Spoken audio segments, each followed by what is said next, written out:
Next up on the Cosmic News Network, First Contact with Joshua Pert. Good morning, Earthlings. Good. How you doing today? Good. How you doing today? Welcome to First Contact Radio. Welcome to First Contact Radio. To talk about all these things I'm talking about is because in life, everything is energy. Every single thing that's out there. Yo, it's First Contact with Joshua Poet. He's the man on the mic, just in case you didn't know it. Covering news from all around the globe, from the weather and space to UFOs. He'll talk politics and make you open your eyes. Conspiracy theories and government lies. He'll dig it all up and try to find the proof. Cause it's time to demand the truth.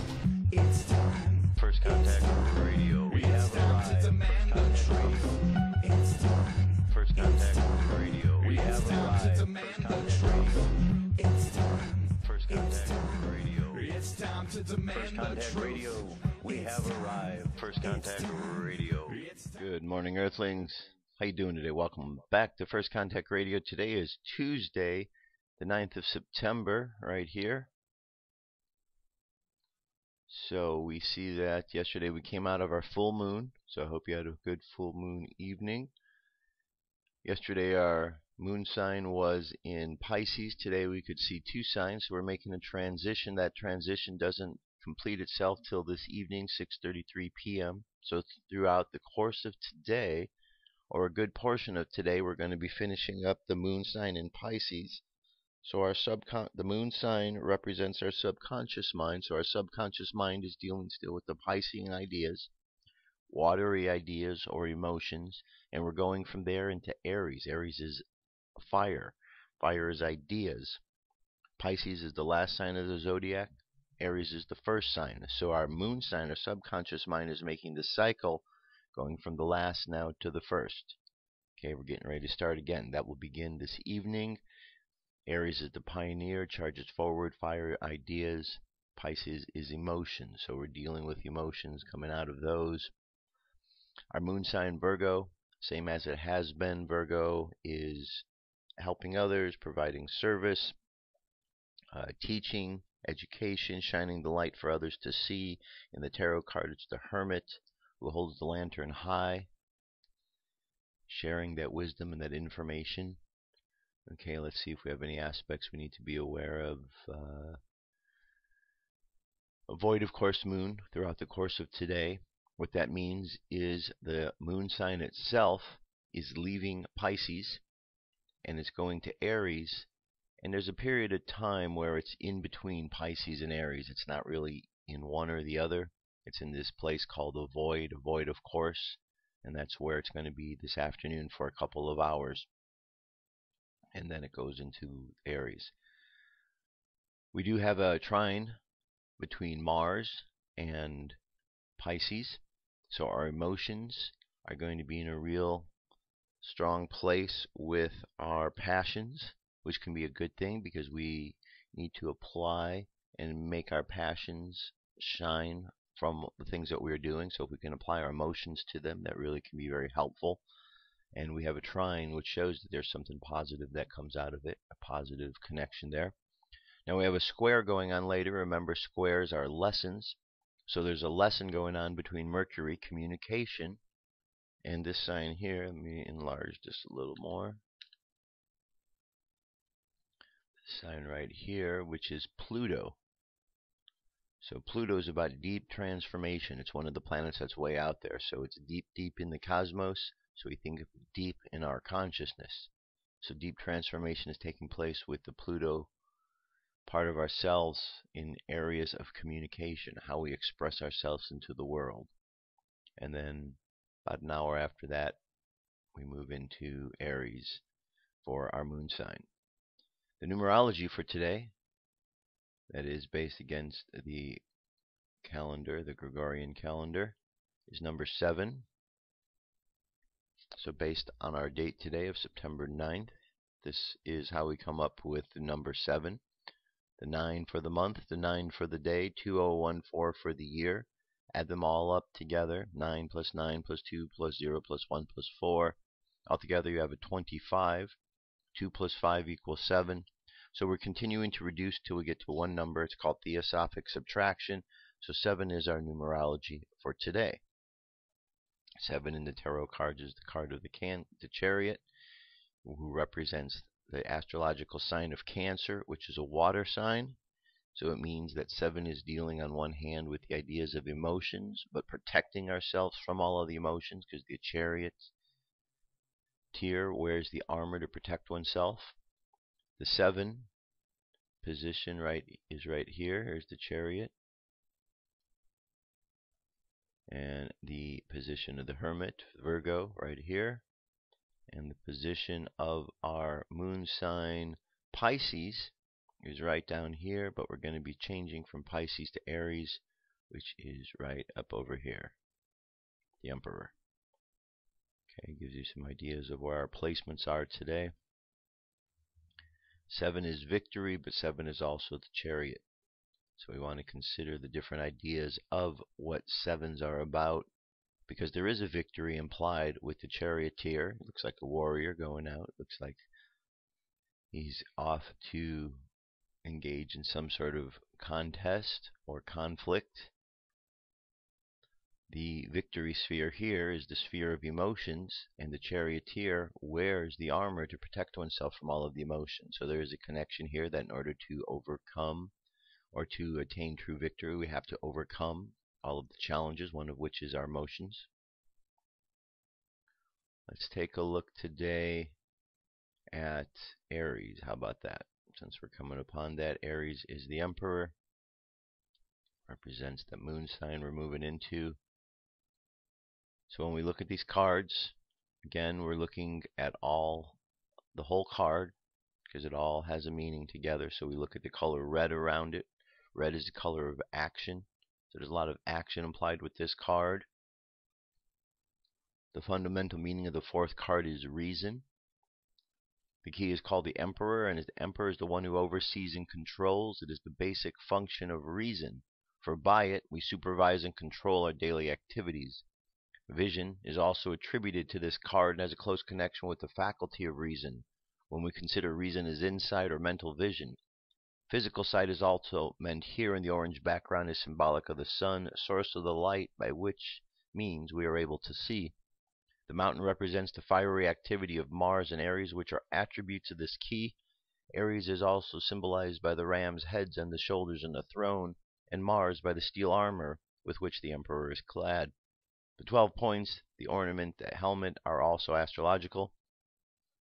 Globe is a conventional symbol of dominion. The globe and the cross, like the circle and the taw of the scepter, symbolize the masculine and feminine potencies of the radiant mental energy or life force.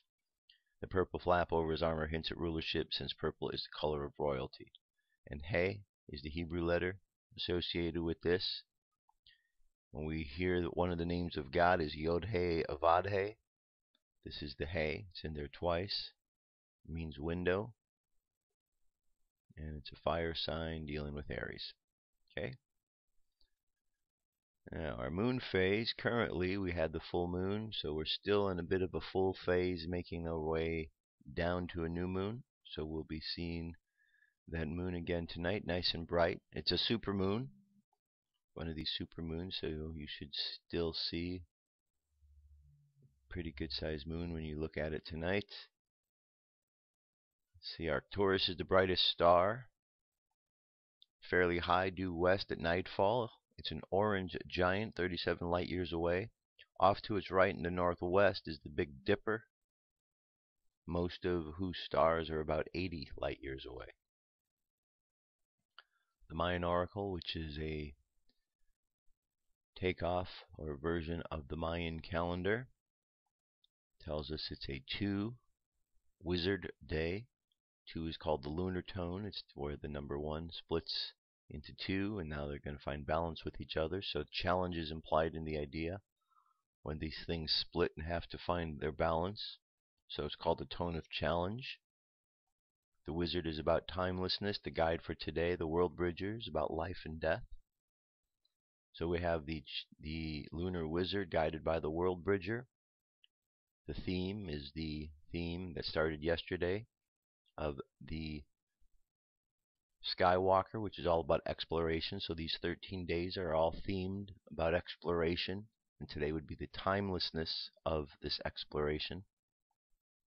The phrase for today is I polarize in order to enchant, stabilizing receptivity. I seal the output of abundance with the lunar tone of challenge. I am guided by the power of death. At space weather, our solar wind is 371.4 kilometers per second. Planetary K-index is in the 2 to 3 range. We've got our coronal holes that are sending wind our way. This one is already gone past. Well, says that there's wind flowing from this hole. So, okay, this is one we're being affected by around the 10th or 11th, the next 2 days.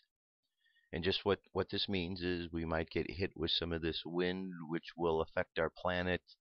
Could get windy on the planet. When these things happen, it could get, the weather can get all wacky because of our electromagnetic field is hit by all of this wind.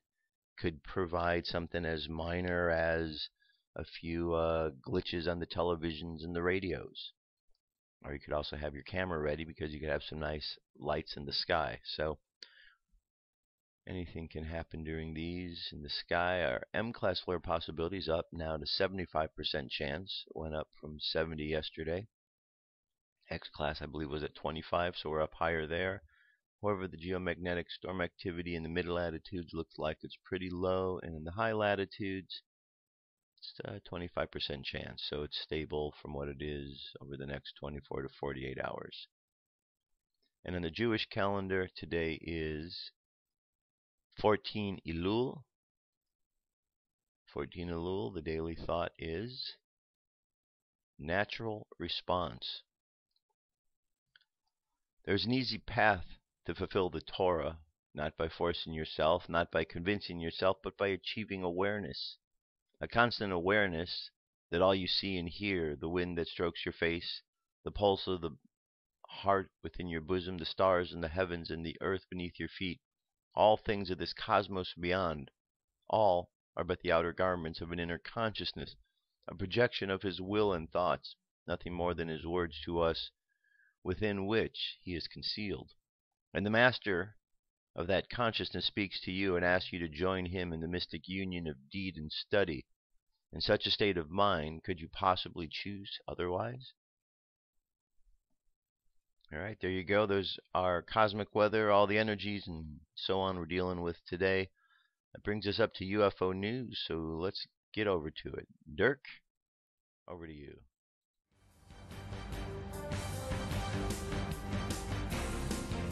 This is the UFO News with Joshua Poet. All right. Thank you very much, Dirk.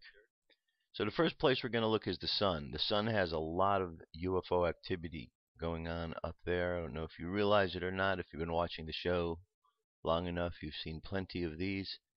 Here's another one of these in question. This was taken on the 28th of August. This UFO was seen near the sun last week. It has a stream of some type of energy going from the sun to the craft. Clearly it's harvesting this and is taking it elsewhere. This should be of extreme importance to NASA, since any mining of our sun could cause solar flares and explosions that could create sudden or severe disasters here on Earth. Or maybe they're pulling energy from the sun to help avoid some of these particular disasters. You know, we've been seeing these quite some time. They've been up there. And yet the Earth has not been hit directly by anything that has destroyed us, so we can't say that they are causing something. But we're not quite certain of the intensity that might come off of this that is being diverted from the planet right now. So we could be helped in the process of being helped right here. Alright, let's move on from here to our next sighting. This is over Huntington Beach, California at the end of last month. This one in particular we do not see overhead, but we have seen several in the area before, and yes, others have passed overhead. It was taken on Sunday the 31st. Okay, it's just a week old.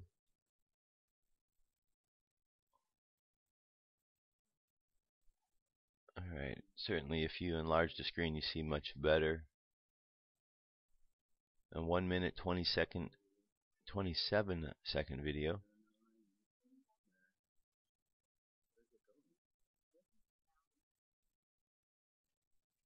Alright, very interesting. Alright, moving from Huntington Beach, now we're going to go over here to Georgia. Georgia witness at Logan'sville reported his cell phone, internet, and cable television reception failed during a sighting of 8 to 10 pulsing orbs moving under 500 feet and less than 100 feet away, according to testimony from the MUFON database. The witness was sitting outside on the deck when he had an uneasy feeling in his stomach, just as the objects were first noticed about 10:30 p.m. on August 24th. I noticed a flash of light out of the corner of my eye, the witness stated. When I looked in the direction of the flash, there were 8 to 10 orb-like lights close to the treetop level that looked like figure eights around each other for about 10 to 15 minutes. These orbs were casting light to the ground, and I could see the shadows of the trees and the ground. But what was more disturbing at the time was the failure of 3 utilities. In the time the orbs were in my sight, my cell phone would not work, my internet and TV both went out. While watching the orbs, the uneasy feeling I had in my stomach went away, and I had a sense of calm come over me. All I could do was stand there and look as the orbs slowly moved from east northeast to west southwest. If I had to guess, they were moving at maybe 5 miles an hour or slower. After about 5 minutes, the orbs leaving my sight, there was a sound of what I believe was a Black Hawk helicopter following the orbs. I did not see the helicopter, but they have a very distinct sound. Okay, Logan'sville is in Walton County, Georgia. So we're going to go from there over to Chicago, September 8th. Object in question right here. Witness said, I was sitting in my usual spot on the side of the house, did a little CE5 meditation, and this anomaly came floating by real slow. Now most people will say that it's a balloon, but that is where we are fooled, because if you stop the video and you magnify the object, you'll see the energy around the ET drone. Okay. Pretty cool. Alright, let's move from here. About crop circles. Interview with crop circle researchers from Italy. There's some pretty intricate crop circles. That one definitely is. So what we have here is a variety of interviews. There's Jaime Maussan doing the interview here. 4 minutes 27 seconds for this one here. This one is 3 minutes 31. I'm not going to play these. I'm going to leave them for you. And the last one here is 2 minutes and 42 seconds. So you may have heard Jaime's interviews. Jaime's very famous and well-respected UFO researcher. So very cool. Alright, and the last one here brings a good question. Are we doing enough to learn the truth about UFOs? A leading Australian researcher has called for the launch of a quick response team to investigate UFO sightings across Australia within hours of them being reported. A civilian unit would take on a similar role to air crash investigators, interviewing witnesses and taking samples from the scene to be tested with findings documented and released publicly. The concept was among a raft of proposals tabled by experts at Victorian UFO Action Conference. Researcher Kenneth Basterfield also called for a 3-day symposium to help explain one of the Melbourne's most baffling cases. A 1966 sighting over Westall High School in Clayton South could be solved by bringing together witnesses and experts under one roof, he said. I know of at least one Australian researcher who is sitting on some very detailed information about the case supplied by the informant, and I would like to see them invited to share the knowledge with all of us, Mr. Basterfield said. Questions were also raised about the validity of the claims that a high-altitude weather balloon was to be blamed for the mystery. Interviews from the witness on the day the UFO was spotted were played. Each described seeing 3 objects hovering over the trees. I know what I saw that day. could not be explained by anyone of this earth. One said in a recorded interview, "I would really like some answers, verification of what we saw." A schoolgirl who was believed to have come closest to one of the objects that day was debriefed but never returned to the school. The conference was told the teacher's camera was also confiscated. The audience of more than 100 also heard that there was mounting evidence to suggest the federal government kept tabs on current sightings even though they had officially closed its books. Mr. Basterfield said it was time the national network of researchers started sharing details of all incoming raw reports. At the moment, we have no idea what UFO reports are being made up around Australia. He said, "I would like to see somebody take that up again." He said the National Response Unit would operate in the same way as the Mutual UFO Network in the U.S. and the French Government Official Investigation Agency. The role of the team would be to receive a case, fly there, interview the witnesses, take samples, document their findings, analyze it, and publish it for all to look at. It is possible for us to do that. All right, very good. It is possible for us to do that. In this day and age, it's something I think that's very important that we should be looking at. It's kind of silly that here in 2014 we're still doubting that these life forms from other Earths exist. It still surprises me to some degree that we're so still enamored by the UFOs in the way that we are. We've been seeing them for long enough. We would think that we would be able to look a little bit more clearly and be more open-minded about what the subjects of these ships actually have to say to us or represent to our world. And we should also really question whether or not we are in danger from them. The governments know. They have an idea of what's going on, but they're not letting the general public know, and there's a definite reason why. And that is a reason that we should all consider. I like to look at the idea that around the world we have the military-industrial complex that has its own agenda. And that agenda very much includes being at war. Being at war is what military does. If there isn't a war, then the military really isn't being used to its fullest strength. So in order to have these wars, you have to convince the people of the earth that fighting wars is a good thing. But the consciousness that we are getting and receiving from these extraterrestrial sources is not a consciousness of war. So therein lies the problem. Our leaders aren't going to tell us that we should understand more about the extraterrestrials, our brothers and sisters out there, because the extraterrestrials would just tell us that war is not what we need. And humankind, those who are running the show down here, they want to keep the war. So in order to keep the war, it's better that you don't know about the extraterrestrials because they want the peace. Really, if the extraterrestrials wanted to come down here and take us over, do you think there would be any problem? Do you think there would be any problem with races of individuals that have ships that are larger than the Earth coming down here and really taking us over? Probably wouldn't be a problem at all. If that was their intention, they would have done it a long time ago. Or if they are doing it, they're doing it in another way that's much more covert. The bottom line is we have to step past the idea that our governments are going to tell us that extraterrestrials are here, because it's not going to happen. We have to all stand up individually and understand that what we see with our eyes is what we see with our eyes.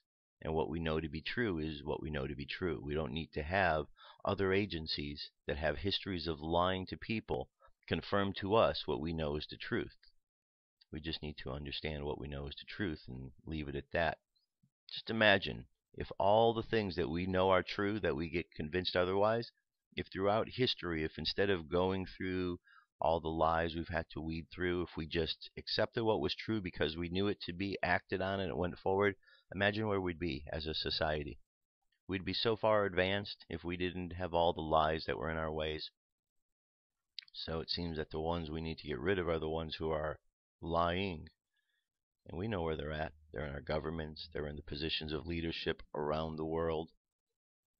So extraterrestrials, they're trying to bring us some new information, something different. We need to pay attention to what they have to say. All right, that's our UFO news. I'll be back today. We're going to continue on with the book of Enoch. Stay tuned. I'll be right back. Come into our circle, Great Spirit. Fill our souls with peace.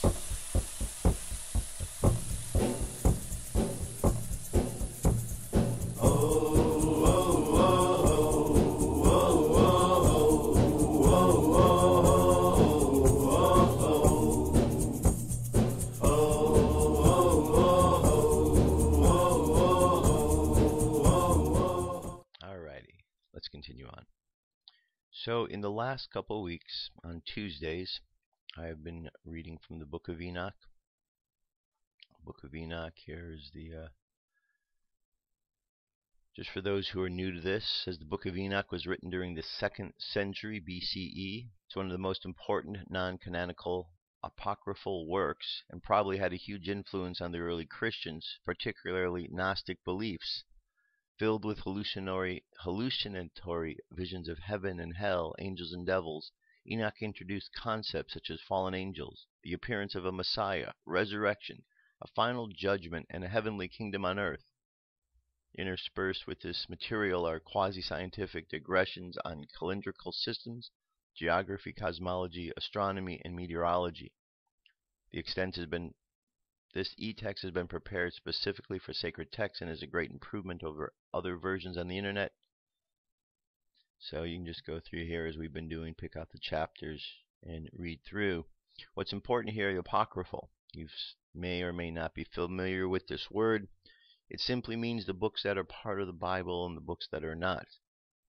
Not all the books that were written made it into the Bible. There are many that didn't. This particular book, the Book of Enoch, was up alongside another book, the Book of Revelation. The Book of Revelation went in, this one did not. This Book of Enoch, along with many others, part of the apocryphal, are books that have wisdom that either came from somebody like an apostle. There's a number of books by, I think, almost all of the apostles. Mary wrote a book. There's other books out there attributed to Jesus. There's many different types of books. This particular one attributed to Enoch from his vision when he was taken up. We know from the book of Genesis, Enoch was taken up and walked with God. And then that's what we hear of him. And this book is the book of angels, where we hear about all of these different things. Right here, from angels, fallen angels, Messiah, resurrection, all terms and things that we know of are in the book of Revelation as well. So we've gone through the first section. We've gone through the parables, first, second, third. First, second, today we're at the third parable. So this would be the third parable. Here we go. And I began to speak the third parable concerning the righteous and the elect. Blessed are ye, ye righteous and elect, for glorious shall be your lot. And the righteous shall be in the light of the sun, and the elect in the light of the eternal life. And the days of their life shall be unending, and the days of the holy without number. And they shall seek the light and find righteousness with the Lord of spirits. There shall be peace to the righteousness in the name of the eternal Lord. And after this it shall be said to the holy in heaven that they should seek out the secrets of righteousness, the heritage of faith. For it has become bright as the sun upon earth, and the darkness is past. And there shall be a light that never endeth, and to a limit of days shall not come. For the darkness shall first have been destroyed, and the light established before the Lord of spirits, and the light of uprightness established forever before the Lord of spirits. In those days mine eyes saw the secrets of the lightnings, and of the lights, and the judgments they execute. And their lightning for a blessing or a curse, as the Lord of spirits willeth. And there I saw the secrets of the thunder, and how when it resounds above the heavens, the sounds thereof is heard. And he causeth me to see the judgments executed on the earth, whether they be for well-being and blessing, or for a curse, according to the word of the Lord of spirits. And after all that the secrets of the lights and the lightnings were shown to me, and they lighten for blessing and for satisfying.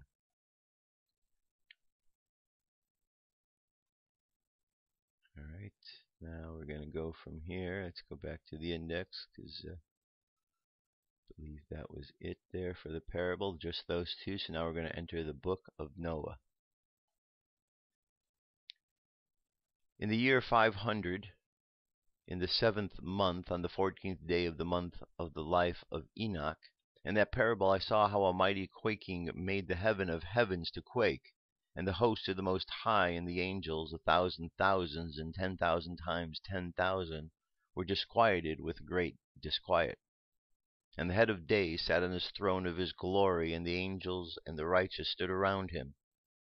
And a great trembling seized me, and fear took hold of me, and my loins gave way and dissolved were my reins, and I fell upon my face. And Michael sent another angel from among the holy ones, and he raised me up. And when he had raised me up, my spirit returned, for I had not been able to endure the look of the hosts, for the commotion and the quaking of the heaven. And Michael said unto me, Why art thou disquieted with such a vision? Until the day lasted, the day of his mercy, and he hath been merciful and long-suffering to those who dwell in the earth. And when the day and the power and the punishment and the judgment come, which the Lord of spirits hath prepared for those who worship, not the righteous law, but for those who deny the righteous judgment, and for those who take his name in vain, that day is prepared for the elect, a covenant, but for the sinners an inquisition. When the punishment of the Lord of spirits shall rest upon them, it shall rest in order that punishment of the Lord of spirits may not come in vain. And it shall slay the children with their mothers, and the children with their fathers. Afterwards the judgment shall take place according to his mercy and his patience.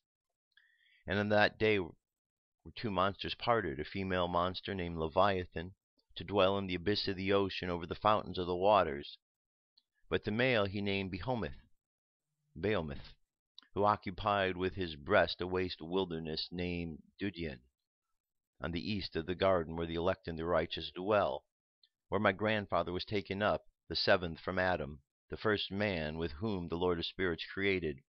And I besought the other angel that he should show me the might of those monsters, how they were parted on one day, and cast, the other into the abyss of the sea, and the other to the dry land of the wilderness. And he said to me, Thou son of man, herein thou dost seek to know what is hidden. And the other angel who went with me and showed me what was hidden told me what is first and last in the heaven, in the height, and beneath the earth, in the depth, at the ends of the heaven, and on the fountains of the heaven, and the chambers of the winds, and how the winds are divided, and how they are weighed, and how the portals of the winds are reckoned, each according to the power of the wind, and the power of the lights of the moon, according to the power of that is fitting, and the divisions of the stars according to their names, and how all the divisions are divided, and the thunders according to the places where they fall, and all the divisions that are among the lightnings, that it may lighten, and their host, that they may once obey. For the thunder has places of rest which are assigned to it while it is waiting for its peal, and the thunder and the lightning are inseparable, and although not one is undivided, they both go together through the spirit and separate not. For when the lightning lightens, the thunder utters its voice, and the spirit enforces a pause during the peal, and divides equally between them. For the treasury of their pearls is like that of the sand, and each one of them, as it peals, is held in it with a bridle, and turned back to the power of the spirit, and pushed forward according to the many quarters of the earth. And the spirit of the sea is masculine and strong, and according to the might of his strength he draws it back with a rein. And in like manner it is driven forward and disperses amidst the mountains of the earth. And the spirit of the hoarfrost is his own angel, and the spirit of the hail is a good angel. And the spirit of the snow has forsaken his chamber on account of his strength. There is a special spirit therein, and that which ascends from it is like smoke, and his name is frost. And the spirit of the midst is not united with them in their chambers, but has a special chamber, for its course is glorious, both in light and in darkness, and in winter and in summer, and in its chamber is an angel. And the spirit of the dew has its dwelling at the ends of the heaven, and is connected with the chambers of the rain, and in its course in is winter and summer, and its clouds and the clouds of the midst are connected, and the one gives to the other. And when the spirit of the rain goes forth from its chamber, the angels come and open the chamber, and lead it out, when it is diffused over the whole earth, until it unites with the water on the earth. And whosoever unites with the water on the earth, for the waters are for those who dwell on the earth, for they are nourishment from the earth, from the Most High who is in heaven. Therefore there is a measure for the rain, and the angels to take it in charge. And these things I saw towards the garden of righteous, and the angel of peace who was with me, and said, These two monsters prepared conformably to the greatest of God shall feed.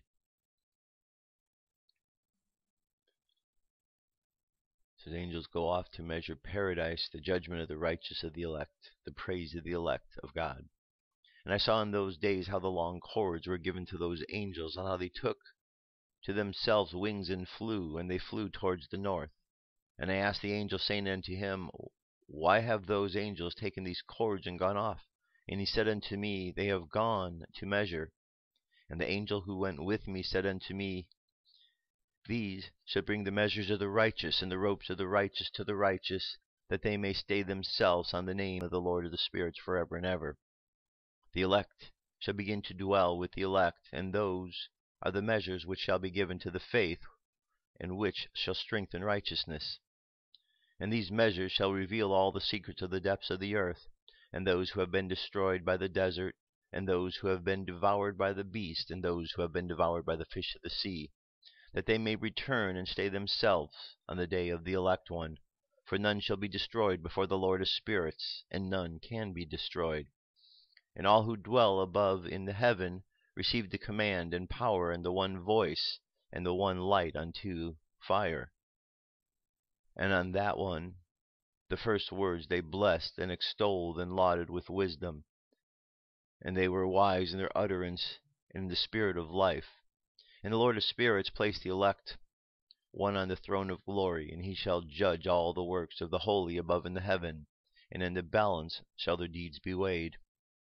And when he shall lift up his countenance to judge their secret ways according to the word and the name of the Lord of the spirits, and their paths according to the way of the righteous judgment of the Lord of spirits, then shall they all with one voice speak and bless and glorify and extol and sanctify the name of the Lord of the spirits. And he will summon all the host of heaven, and all the holy ones above, and the host of God, the cherubic, seraphim, and the ophanim, and all the angels of power, and the angels of principalities, and the elect one, and the other powers on the earth over the water. On that day shall raise the one voice, and bless, and glorify, and exalt in the spirit of faith, and in the spirit of wisdom, and in the spirit of patience, and in the spirit of mercy, and in the spirit of judgment, and of peace, and in the spirit of goodness. And shall all say with one voice, Blessed is he, and may the name of the Lord of spirits be blessed forever and ever. And all who sleep not above in heaven shall bless him, and the holy ones who are in heaven shall bless him, and all the elect who dwell in the garden of life, and every spirit of light who is able to bless and glorify and extol and hallow thy blessed name. And all flesh shall beyond measure glorify and bless thy name forever and ever. For great is the mercy of the Lord of the spirits, and he is long-suffering in all his works, and all he hath created he hath revealed to his righteous and elect in the name of the Lord of the spirits. And thus the Lord commanded the kings and the mighty, and the exalted, and all those who dwell on the earth, and said, Open your eyes, and lift up your horns, if ye be able to recognize the elect one. And the Lord of spirits seated him on the throne of his glory, and the spirit of righteousness was poured out upon him, and the word of his mouth slays all the sinners, and all the unrighteous are destroyed before his face. And there shall stand up in the day all the kings and the mighty, and the exalted, and all those who hold the earth, and they shall see and recognize how he sits on his throne of glory, and righteousness is judged before him, and no lying word is spoken before him. They shall pain come upon this as a woman in travail, and she has pain in bringing forth when her child enters the mouth of the womb, and she has pain in bringing forth. And one portion of them shall look upon the other, and they shall be terrified, and they shall be downcast of countenance, and the pain shall seize them when they see that Son of Man sitting on the throne of his glory. And the kings and the mighty and all who possess the earth shall bless and glorify and extol him who rules over all, who is hidden. For from the beginning the Son of Man was hidden, and the Most High preserved him in the presence of his might, and revealed him to the elect. And the congregation of the elect and the holy shall be sown, and all the elect shall stand before him on that day. And all the kings and the mighty and the exalted, and those who rule the earth, shall fall down before him on their faces and worship, and set their hope upon that Son of Man, and petition him and supplicate for mercy at his hands. Nevertheless, the Lord of spirits will so press them that they shall hastily go forth from his presence, and their faces shall be filled with shame, and the darkness shall grow deeper on their faces, and he will deliver them to the angels for punishment, to execute vengeance on them, because they have oppressed his children and his elect. They shall be a spectacle for the righteous and for his elect. They shall rejoice over them, because the wrath of the Lord of spirits resetteth upon them, and his sword is drunk with their blood. And the righteous and the elect shall be saved on that day, and they shall never thenceforward see the face of the sinners and the unrighteous. And the Lord of the spirits will abide over them, and with that the Son of Man.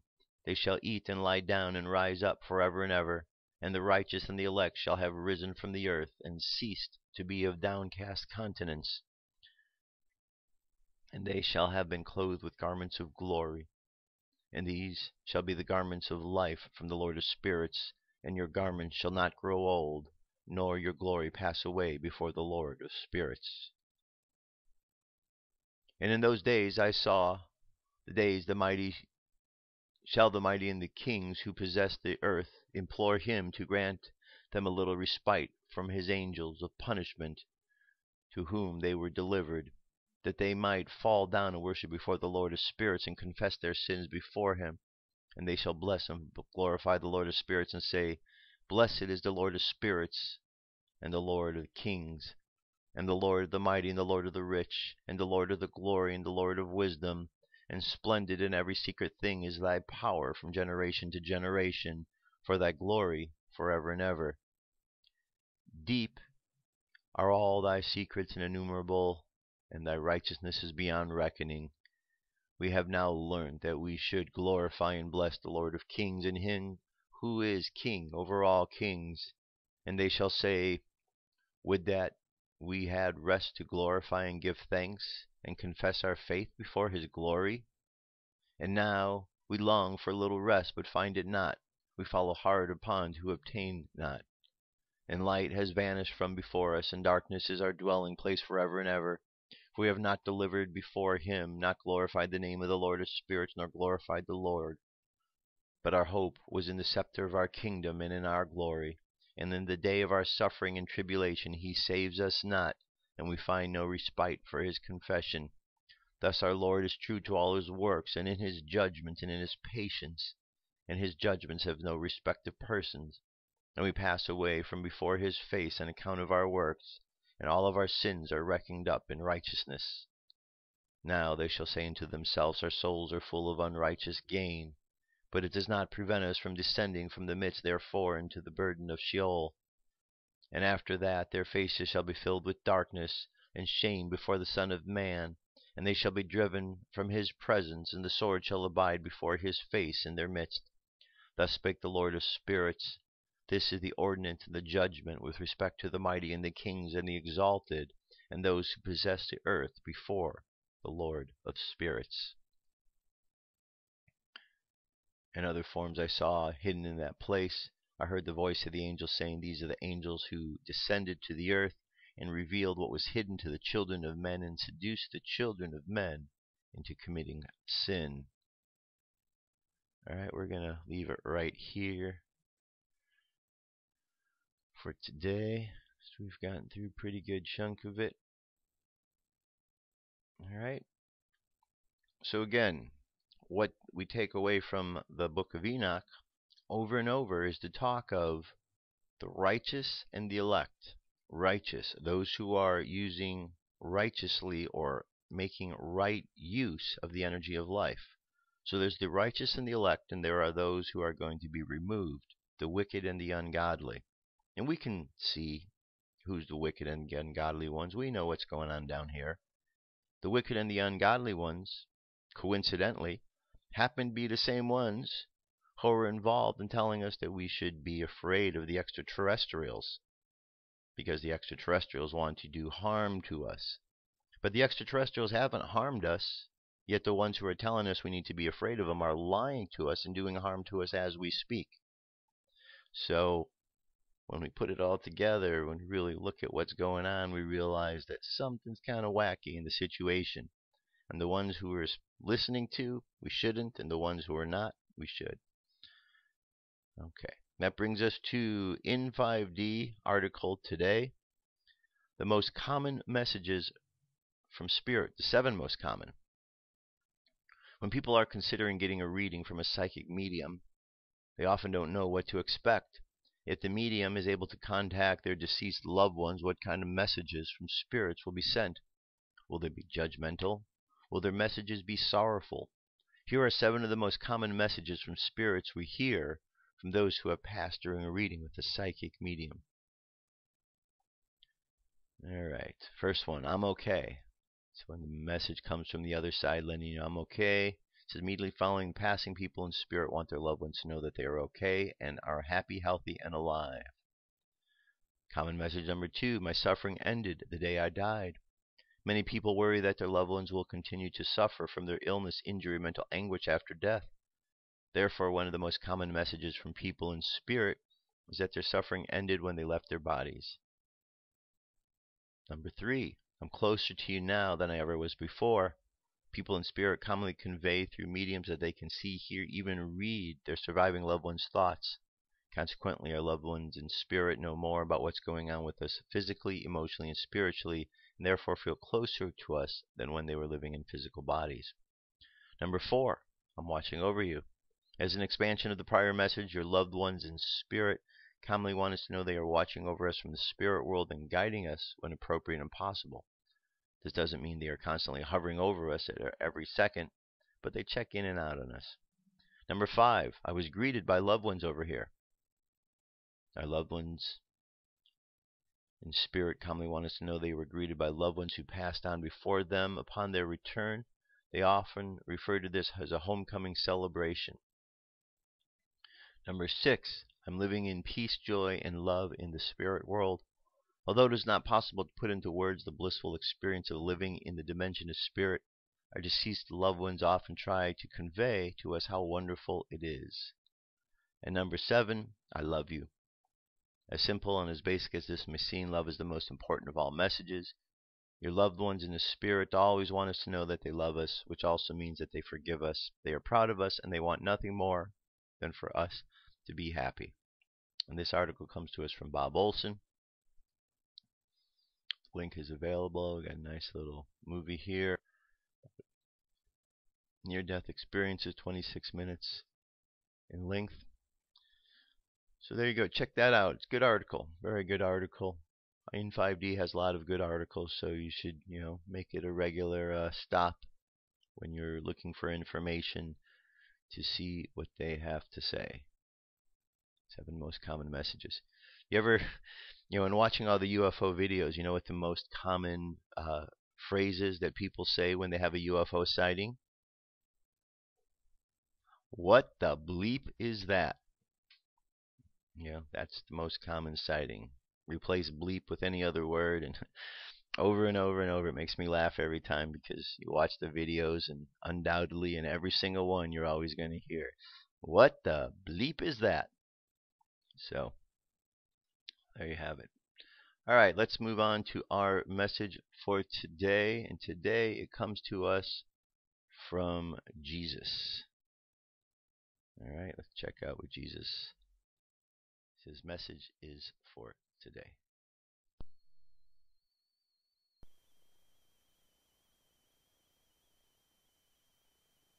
Jesus, go within to your inner sanctuary and experience the love that awaits you there. September 7th, 2014, by John Smallman. Jesus. Here in our realms, your realms too, the spiritual or non-physical and non-dual realms, we are watching over you constantly, lovingly, compassionately as you go about your daily chores and struggle to understand the meaning of your individual life paths. As you are well aware, everyone's path is perfectly and individually tailored to her or his precise needs in this now moment, always. And yet you are frequently unable to maintain awareness of this at times as the distractions of your daily lives intrude on your deeper levels of consciousness, where you hold the intent at all times, to follow the path that you so carefully and painstakingly planned before you incarnated. For many of you at times it seems impossible that you could have intended to experience some of the pain and suffering that you are undergoing. You often feel lost, in the wrong place, doing the wrong things, and it hurts. Well, dear ones, Of course you did not plan to suffer. But you did set yourselves challenging paths of self-discovery and spiritual growth, and on those paths learning situations arise that if mishandled can and do cause you pain and suffering. And when you made your plans you knew that these kinds of situations would arise, and that because of the limitations with which the human condition presents you, that you would make errors and mistakes that could well be very painful. Remember that when you planned this incarnation you were being very wisely advised by your spiritual guides and mentors, and that you chose to incarnate at this moment in humanity's spiritual evolution, with enormous enthusiasm, because, apart from your task of helping to awaken humanity, you were fully aware of the wonderful opportunities for personal spiritual growth with which it would present you. Life as a human is truly a very paradoxical state of affairs as you undergo it, but when you awaken from the illusory dream, as you most definitely will, all will become crystal clear, and your joy will be boundless. On Earth as humans this time around it is essential that you keep on reminding yourselves that you incarnated with a divine purpose, to assist in humanity's long-sought and divinely assured awakening. Truly you are all divine beings who have lovingly and willingly chosen to be on Earth at this time because you have the vital skills and capabilities necessary to make humanity's awakening happen. And to keep reminding yourselves of this you need to spend time daily in meditation, prayer, or contemplation. Use whichever word seems to you to be most appropriate for that quiet time you spend in your holy inner sanctuary. I keep stressing this point because it is vital. The distractions, your seemingly essential daily activities as humans on planet Earth that you experience almost constantly can lead you to forget to take quiet time out alone daily, several times if at all possible, or to your deciding to forego that quiet time altogether because the needs of your human life seem to demand all your attention.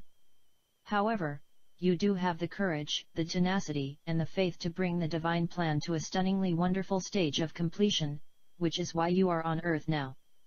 Therefore ensure that you take time out in quiet solitude daily, it is an essential aspect of your highly individual life paths. And ask us for help to access that quiet interpersonal sanctuary if you are having difficulty.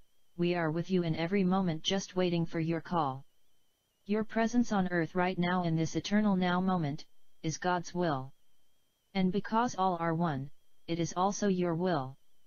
Again, ask us for help to release all your doubts, fears, and anxieties about your role in the divine plan for humanity, because they are a distraction, a diversionary tactic of your egos which have become so accustomed to struggling for safety and survival in the illusory environment in which it seems you are ensnared, trapped, and imprisoned. But that is only an ego perception that you can easily dispel if you spend time in quiet solitude daily. As soon as you enter that quiet inner space it becomes readily apparent to you that you are indeed beings of light, of love, created by God, the infinitely loving source of all that exists. However, your egos then often rush in with doubts, guilt, even shame, suggesting that you have no right to even think that you might be one with God. Disregard them, they are fear-filled aspects of yourselves that you incorporated into your human bodies that have made themselves at home within you, and which will be reintegrated into the one when you awaken. They are very useful tools that can assist you in the mundane day-to-day activities of Earth life, but do not let them overrule your true knowing, your heavenly intuitive guidance which is always loving and accepting of you. As you have been told so many times, because you forget or have difficulty in believing it, you truly are eternal divine beings created by God for eternal joy in His numinous presence. Your egos are tiny, almost insignificant fear-filled aspects of yourselves in which you cloaked yourselves when you chose to play your games of separation from your source. They are masks. Within the illusion you all wear masks because fear is endemic within it, and your masks are your defenses against love. You have been told time and time again during your present incarnation that you are divine beings eternally beloved of God. Why? Because the illusion that you collectively built is intensely realistic for you in your embodied human forms, and you desperately need to be reminded of its unreality. All around you you see conflict, deceit, betrayal, manipulation, and endless wars in which multitudes are engaged as they attempt to win safety and security by force of arms. It truly is a terrifying scenario for a human body that can experience extremely intense pain when abused. Consequently, you have for eons engaged in activities that you believed would provide safety and security, and yet your history shows you again and again that the human condition is by its very nature dangerous. Your bodies are easily painfully damaged by other bodies that attack you, and by fire, flood, tornado, volcanic eruption, drought, famine, and severe illnesses brought on by fear, guilt, and worry.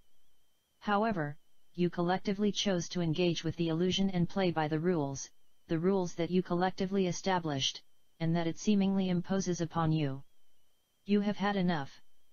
As you read the doom and gloom news around the world, it can be very tempting for you to say, "What's the point? I am an ineffectual and basically powerless individual in a vast and extremely threatening world." And some of you have been drawn towards self-destruction. The illusion does have a very convincing sense of reality about it.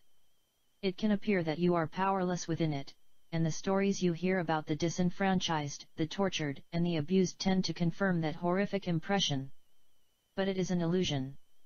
When you go within, to your personal individual sanctuary, you can connect with your divine source. God loves you dearly.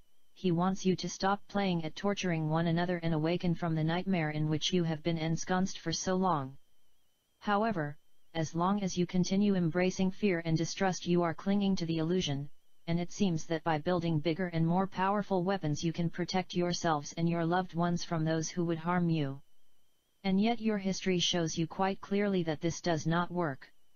As we keep telling you, and reminding you, and reminding you, and attempting to persuade you, love is the key to release from this nightmare. And only love. Within the illusion, where pain and suffering as a result of attacks by others are endemic, that seems like nonsense. Your egoic sense of fear, insecurity, and distrust insists that you need defenses. Defenses against your brother, your neighbor, the authorities, other races, religions, and other nations.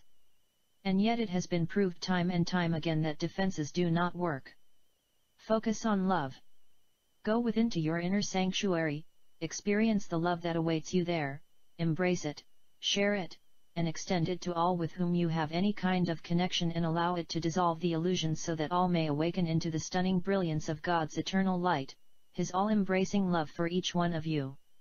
There truly are no winners and losers, all are one, eternally in God.